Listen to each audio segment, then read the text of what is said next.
Em 2002, o Jornal Nacional ofereceu aos brasileiros um grande retrato dos problemas nacionais. Com base nos dados estatísticos dos censos de 1990 e 2000 do IBGE, nossos repórteres apresentaram desafios que teriam que ser enfrentados por quem quer que vencesse as eleições presidenciais daquele ano. As reportagens a seguir continuam atualíssimas e mostram o que é o Brasil quando se fala em saúde e saneamento.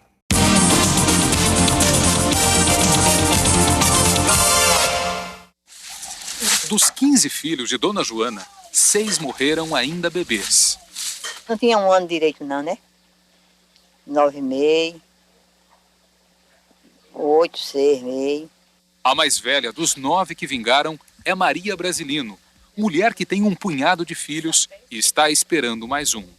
Com tudo 13. Aí morreu 3 e tem 10 vivos. A mortalidade infantil já foi um retrato ainda mais doloroso da miséria no país. De cada 1.000 crianças nascidas no Brasil no início da década de 90, quase 48 morriam antes de completar um ano.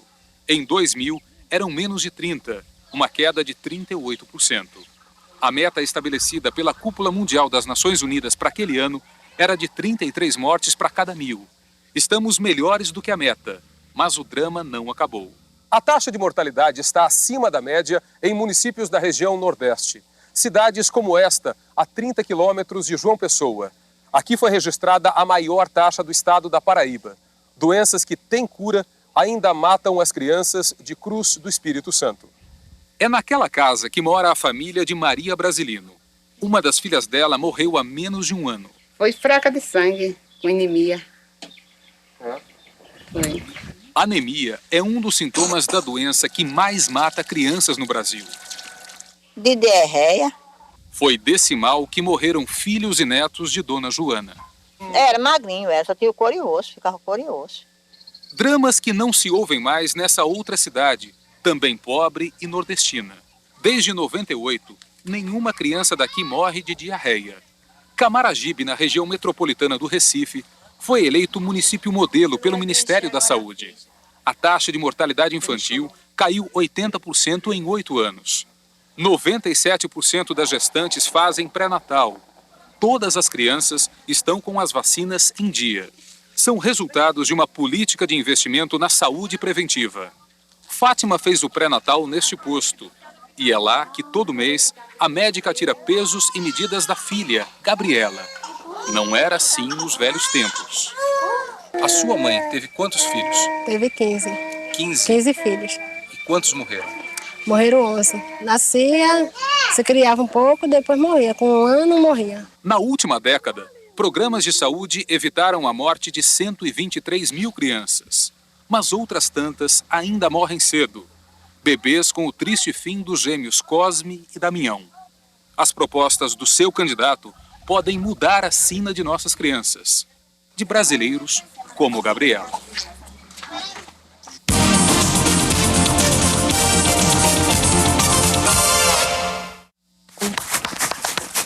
Herbert! Eles estão em 5.000 cidades do Brasil. Também você tem que levar para pesar. São os agentes comunitários. Acompanham as condições de saúde de 91 milhões de brasileiros. Cristiane! O programa de agentes comunitários de saúde começou em 1991, mas só existem dados a partir de 94. Eles eram 29.000 agentes. Hoje, são 160.000. Aqui em Paraíba do Sul, agentes comunitários vão de casa em casa. Toda a população recebe visitas mensais. O programa de saúde é voltado à prevenção e diagnóstico de doenças. Dona Cineia. Cineia tinha uma disfunção da tireoide e ela não sabia. Nem imaginava. Já tinha 2 irmãos, né, que eu tinha tido, mas eu nem imaginava que eu poderia ter também, né?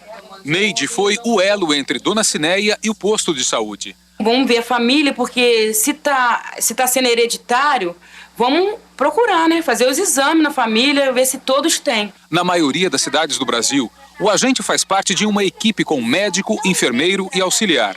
É assim que funciona o programa Saúde da Família. Em 1994, eram 328 equipes. Hoje, são 14.000, que só atendem 30% da população. Esses programas foram responsáveis por uma redução dos níveis de mortalidade infantil, de mortalidade materna e de várias doenças que posteriormente só poderiam ser tratadas de forma curativa em um hospital, caso não fossem tratadas inicialmente de forma preventiva, como foram. Marineide leva a filha que amanheceu com febre para ser atendida no posto de saúde. Antes, tinha que ir longe. Eu tinha que ir para um hospital, Itaboraí ou Cachoeira. Cheguei lá a pegar fila enorme e muitas vezes eu nem atendido Mesmo com uma queda de 20% nas internações, os hospitais continuam cheios. Na última década, houve uma redução de 10% no número de leitos. Os postos de saúde poderiam atender boa parte dos doentes que hoje lotam hospitais. Mais de 80% dos atendimentos dos serviços de emergência dos hospitais públicos poderiam ser resolvidos em unidades como essa, unidade de saúde da família, unidade de atenção básica. E o seu candidato? Como e quanto propõe investir na saúde? Dizem que o melhor é prevenir.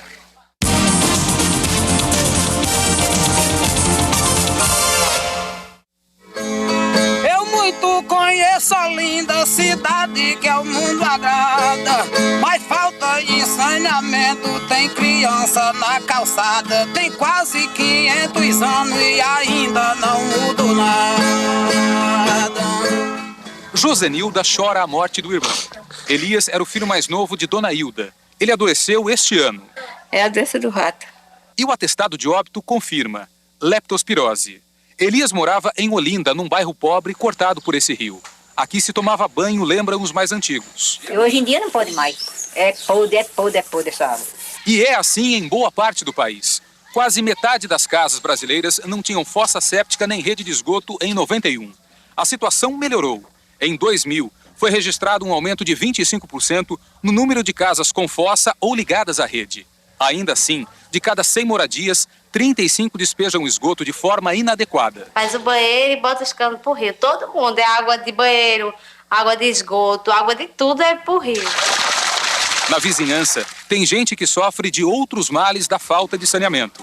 Demora, ele mesmo tá com uns 3 meses que tá com diarreia. Eu dou soro, eu dou remédio a ele, mas não adianta de nada. O saneamento básico nas grandes cidades já se mostrou um remédio eficaz na prevenção de doenças. Estima-se que para cada real investido em saneamento, o país poupa de R$ 4 a R$ 5 em saúde. Com abastecimento de água, coleta de esgoto, evitam-se gastos com remédio e internação hospitalar. Uma experiência vivida em bairros desta cidade, uma das maiores capitais do país. Ela já foi considerada a maior cidade da América Latina sem esgotamento sanitário. 8 anos atrás, Salvador começou a investir no modelo de tecnologia simples, adaptado para áreas de relevo acidentado, ocupação desordenada e acesso difícil. Hoje, mais da metade das casas estão ligadas à rede de esgoto. Menos crianças ficam doentes. Os mais velhos tinham muito caso de diarreia, vômitos, estavam sempre correndo para o médico. Melhorou bastante, já não tenho essa preocupação. Outros municípios do país também investiram. Houve um aumento de 10% do número de cidades com rede de esgoto na última década. Nós observamos que o país melhorou, mas ainda melhorou pouco. Dados demonstram isso, que há investimentos, que houve melhorias, mas nós ainda estamos muito longe de uma situação, digamos, razoável. O que o seu candidato propõe para melhorar a situação? Boas propostas podem mexer com a saúde de um país. A dengue também ataca, a leptospirose também. E o saneamento básico é necessário e não tem.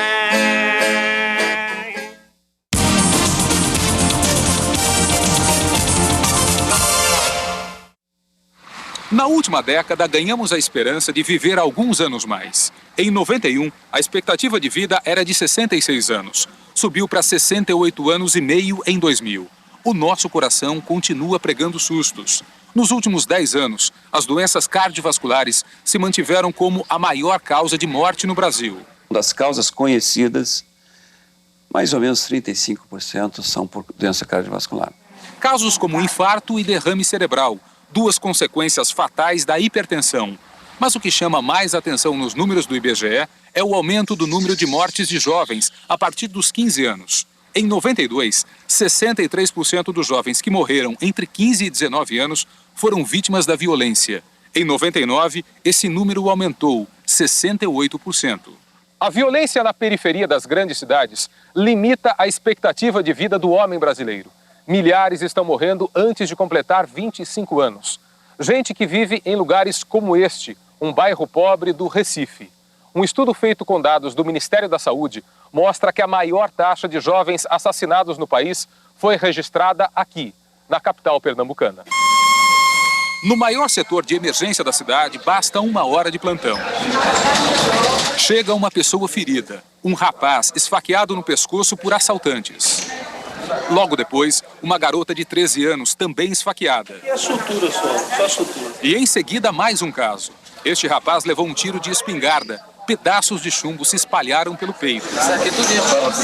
80% a 90% dos pacientes vítimas de trauma, sejam eles agressões físicas, sejam eles acidentes de carro, agressões por arma de fogo, arma branca, 80% a 90% desses pacientes têm envolvimentos com álcool. Maria Madalena perdeu o filho e o neto na mesma noite. Foram vítimas de uma chacina. Além deles, bandidos mataram mais 6 amigos. A polícia acha que foram mortos por engano. Tudo jovem, tudo jovem, tudo jovem. Tudo jovem.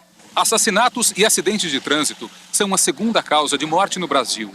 Matam hoje mais do que o câncer. Nós vencemos com a mortalidade infantil, que caiu, e nós vencemos também com a longevidade da população. Então, nós ganhamos nas duas pontas e perdemos jovens, o que é uma coisa muito séria. Esteja atento ao programa de governo do seu candidato. Veja o que ele propõe para merecer seu voto de confiança.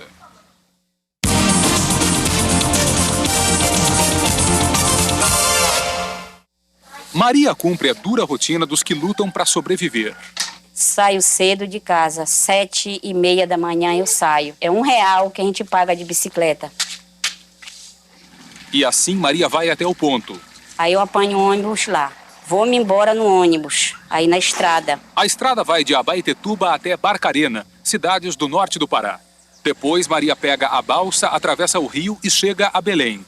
Lá caminha até mais um ponto de ônibus. É duro, meu amigo, é duro. A viagem de Abaetetuba até aqui leva 2h30 e é feita 3 vezes por semana.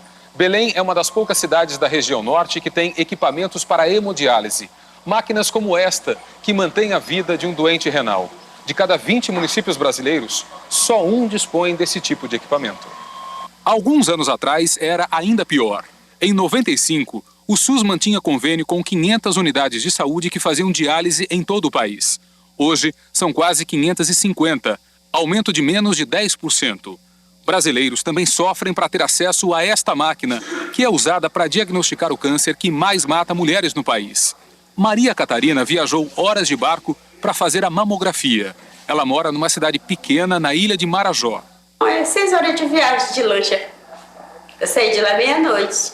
A gente chegamos 5 horas da manhã aqui. O número de unidades de saúde com mamógrafo quase dobrou nos últimos 7 anos. Eram menos de 400 conveniadas ao SUS em 95. Hoje, são 750. O número de equipamentos é bastante suficiente. O problema está na distribuição. Eles são concentrados em determinados locais e isso faz com que a população de cidades, de regiões mais pobres ou de cidades do interior tenham que se deslocar para a capital. Na região norte, o número de mamógrafos não chega a 4 para cada 100 mil habitantes. Na região nordeste, menos de 6. No sul, passa de 8. Na região centro-oeste, são 10. E no sudeste, são quase 14 mamógrafos para cada 100 mil habitantes. Apesar da concentração de equipamentos, pacientes enfrentam fila no Rio de Janeiro. Eli esperou 3 meses para fazer o exame. Pode dar sorte de não ter nada, né? Mas se tiver. Como o exame da mamografia é importante no diagnóstico precoce do câncer de mama, se o câncer já estiver um pouco avançado, 2, 3 meses pode influenciar na vida dessa paciente. Atenção às propostas do seu candidato. Bons investimentos em saúde podem salvar vidas e poupar brasileiros do sofrimento.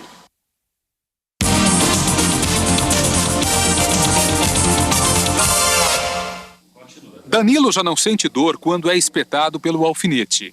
Sentiu alguma coisa? Não? Maiara perdeu a sensibilidade na mão. Roberto tem a mesma doença. É hanseníase. Tu já ouviste falar em hanseníase? Já. Uma doença milenar que ainda contamina brasileiros. Em 91, foram registrados 17 casos de hanseníase para cada 10 mil habitantes. Em 2000, menos de 5.